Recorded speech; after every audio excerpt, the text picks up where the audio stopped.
আসসালামু আলাইকুম everyone. Welcome to Nila's food kitchen. আশা করছি আপনারা সবাই অনেক ভালো আছেন। আজকে আমি আপনাদেরকে পারফেক্টভাবে রসে ভরা নরম তুলতুলে সুজির মিষ্টি তৈরি করে দেখাবো। এই মিষ্টিগুলো এতটাই সফট এবং রসালো যে মুখে দিলেই একদম গলে যাবে। আর এই মিষ্টিগুলো বেকিং পাউডার বা বেকিং সোডা ছাড়াই তৈরি করে নিতে পারবেন। আর উপকরণও লাগবে মাত্র 4 থেকে 5টি। সো আর কথা না বাড়িয়ে চলুন দেখে নেওয়া যাক কিভাবে এই রসালো মিষ্টিগুলো তৈরি করা হয়। প্রথমে চুলায় একটি প্যান বসিয়ে 2 কাপ চিনি দিয়ে দিচ্ছি। এরপর দিয়ে দিচ্ছি 2 কাপ পানি। আরও দিয়ে দিচ্ছি 3টি এলাচ। এবার নেড়েচেড়ে 4 থেকে 5 মিনিট পর্যন্ত জাল করে নিব। এর চাইতে বেশি সময় ধরে জাল করার কোনো প্রয়োজন নেই। চিনির শিরা তৈরি হয়ে গিয়েছে। এবার চুলা থেকে নামিয়ে রেখে অন্য একটি প্যান চুলায় বসিয়ে দিচ্ছি। এরপর প্যান হালকা গরম হলে 1 টেবিল চামচ ঘি দিয়ে দিচ্ছি। তারপর দিয়ে দিচ্ছি হাফ কাপ সুজি।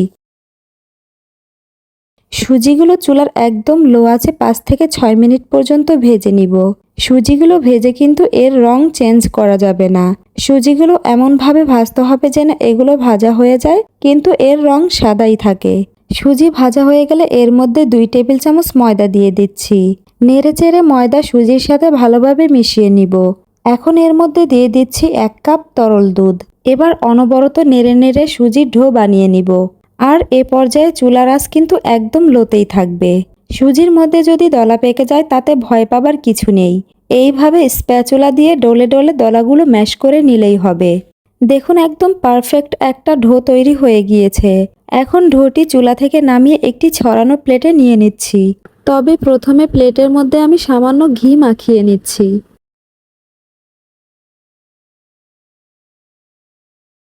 এবার এতে 2 টেবিল চামচ গুঁড়ো দুধ দিয়ে দিচ্ছি। এরপর ডোটিকে 4 থেকে 5 মিনিট পর্যন্ত মথে নিব। আর আমি কিন্তু এতে কোনো বেকিং পাউডার বা বেকিং সোডা দিব না। এমনিতেই এই মিষ্টিগুলো সুন্দরভাবে ফুলে যায়। আপনাদের ডো যদি বেশি নরম মনে হয় তাহলে একটু ময়দা অ্যাড করে দিবেন। আর যদি বেশি শক্ত মনে হয় তাহলে একটু তরল দুধ অ্যাড করে দিবেন। ডো মথে নেওয়া হয়ে গেলে অল্প একটু ডো হাতে নিয়ে প্রথমে গোল করে নিব, তারপর একটু চ্যাপ্টা করে নিব। এইভাবে সুজির মিষ্টিগুলো বানালে পারফেক্টভাবে ভাজা হয় খুব সহজে এবং এর ভিতর পর্যন্ত ভালোভাবে রস ঢুকতে পারে।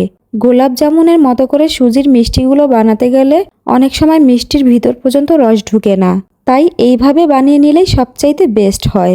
সবগুলো মিষ্টি বানানো হয়ে গেলে এগুলোকে এখন আমি ভেজে নিব। মিষ্টিগুলো ভাজার জন্য চুলায় একটি প্যান বসিয়ে পরিমাণ মতো তেল দিয়ে তেল মিডিয়াম গরম করে নিয়েছি। এবার মিষ্টিগুলো তেলে দিয়ে দিব। গুঁড়ো দুধ দিয়ে তৈরি মিষ্টি ভাজার জন্য যেমন তেলটাকে কুসুম গরম করে মিষ্টিগুলো তেলে ছাড়তে হয়, সুজির তৈরি মিষ্টি কিন্তু অতটা কম গরম তেলে ছাড়া যাবে না।